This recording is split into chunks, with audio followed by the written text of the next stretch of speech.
Disney's Phineas and Ferb. Thank you, Perry. Written by Scott Peterson.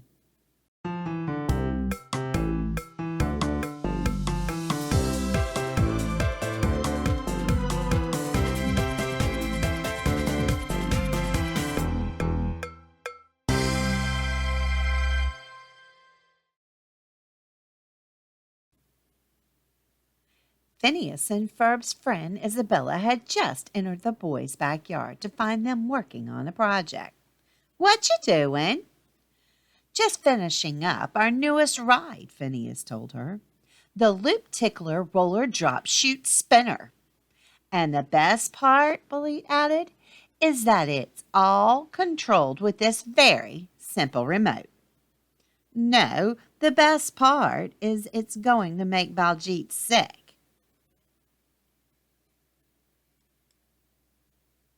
Suddenly, a bright green ray zoomed across the yard, hitting the remote.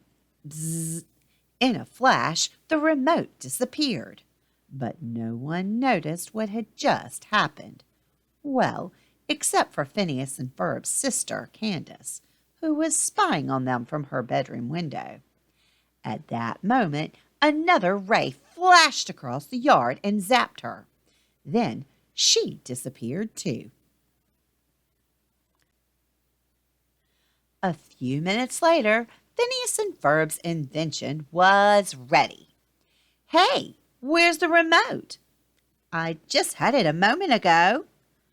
"Then you better find it. I didn't get this dirty for nothing."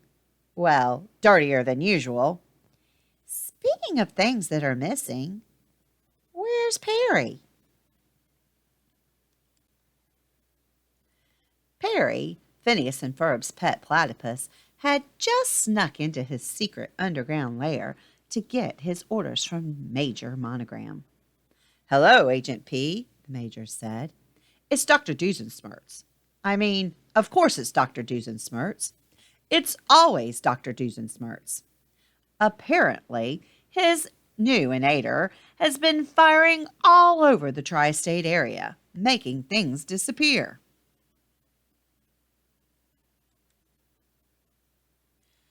Major Monogram explained that benches, car tires, ferret collars, and even ice cream cones were vanishing. Agent P knew he had to stop Dr. Doofenshmirtz immediately. Meanwhile, Candace suddenly found herself floating in a hot air balloon. "How did I get here?" she shrieked. "One second I was in my room, and the next, Phineas and Ferb, it has to be their fault." In the yard, the gang was still searching for the remote. "Without the remote, we can't start the ride," Baljeet said. "You mean the whole day is wasted?" Buford asked. He looked under a squirrel. "And you know there are only 104 days of summer vacation, right?" "That is right, isn't it?" Little did everyone know that the remote had been zapped by a ray from Dr. Doofenshmirtz's inator and had landed under a flower pot. As Perry rose up from his lair, the pot was pushed aside and the remote was revealed. "Oh, there you are, Perry," Phineas exclaimed. "And look, you found the remote." "He doesn't do much," Ferb said, "but what he does do is brilliant." "Wait," Baljeet interrupted. "Does no one wonder how a remote got under a flower pot?" While Baljeet continued to wonder how that actually happened, everyone applauded Perry. "Perry's always so helpful," Phineas said. "We should do something to thank him." "How about a party?" Isabella suggested. "I know what we're going to do today," Phineas cheered.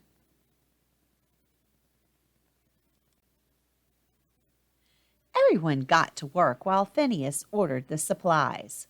We're going to need several hundred balloons, a mile of streamers, and all the tuna fish you got," Phineas requested. Perry was getting worried. He appreciated the gesture, but he needed to save the tri-state area from Dr. Doofenshmirtz. Across town, Dr. Doofenshmirtz was trying to get control of his inator, which was firing wildly. "It's so colorful," Norm said. "But what is it supposed to do?" "Why do you think it's called the Get Lostinator? It causes things to get lost," the doctor shouted. "I am going to make every politician in town disappear and take over the tri-state area."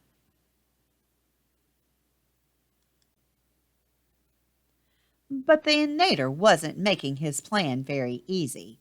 "Norm," Dr. Doofenshmirtz cried, "the distance setting is going haywire, and it won't stop firing, and it smells like broccoli and—" "I know how to stop it," Norm said. "Why don't you just—" Suddenly, a ray blasted him. Then he disappeared.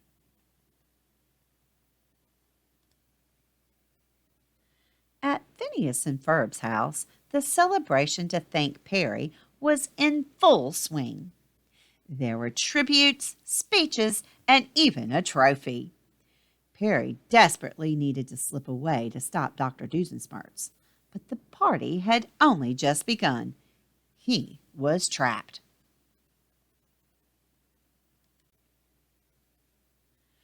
A few moments later, Phineas and Ferb carried Perry onto the loop tickler roller drop shoot spinner. They looped and they tickled and they rolled and they dropped and they shooted and they spun like crazy. Buford was right. I do feel sick.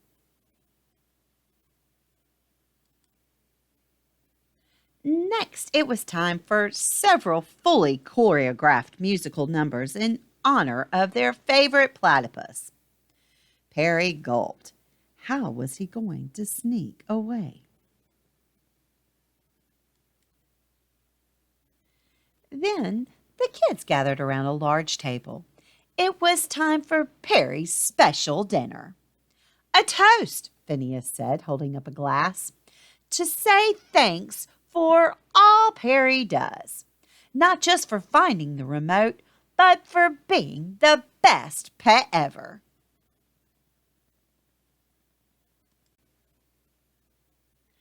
Candace, passing directly overhead in the drifting balloon, gasped as she spotted her house and her brothers. "Hey!" she yelled. "You two are so—" But as she leaned over the basket, she slipped and fell. She crashed through the tree branches and suddenly, bam! She landed smack in the middle of the table.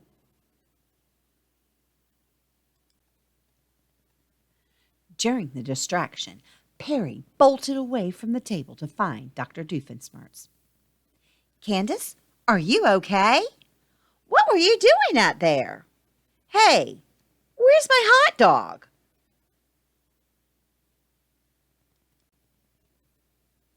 Minutes later, Agent P burst into Doofenshmirtz Evil Incorporated. He found the doctor, along with the out-of-control inator, and nothing else. Everything had been zapped away. Perry quickly marched to the inator and unplugged it. Instantly, it stopped. "Oh," Dr. Doofenshmirtz realized. "Maybe that was what Norm was going to suggest. Thank you, Perry." He was so surprised he didn't notice Agent P on top of the inator.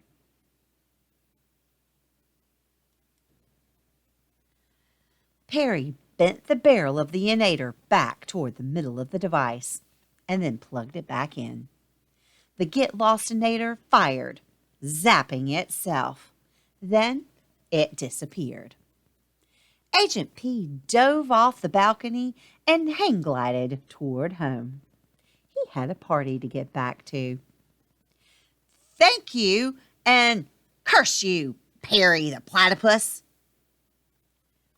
The end. I hope you've enjoyed this story, Phineas and Ferb. Thank you, Perry. I just love that Phineas and Ferb wanted to say thank you to Perry because he has gotten them out of a lot of trouble. They don't really know all the things that Perry has done for them. But it was very nice of not only Phineas and Ferb and their friends saying thank you, but even Dr. Doofenshmirtz. He said thank you too. So I want to say thank you for coming to visit and listening to this story. And I would love for you to click that thumbs up button to show me how much you enjoyed it. Now, make sure you come back for more stories.